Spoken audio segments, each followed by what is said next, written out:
Okay, this is 5925 Taywood Drive in Tampa, and we just cleaned from a pool bath to a clean out in the pool deck, and then we also ran the opposite direction to make sure that any of the grease chunks that we found in here were broken apart to go to the main.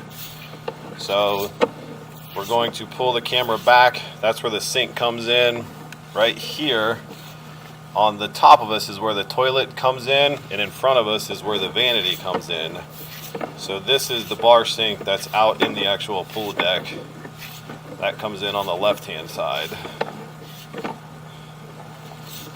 I'll run back up to it. Right there.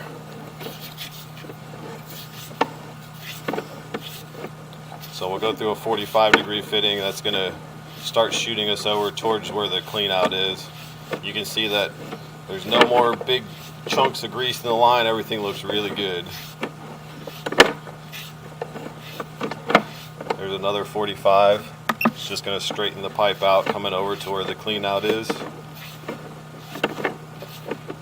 See how clean everything is now.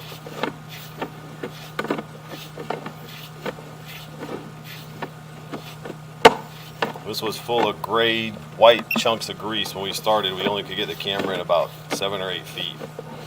So you can see now it's beautiful. And we're out of the clean out. Everything's nice and clean.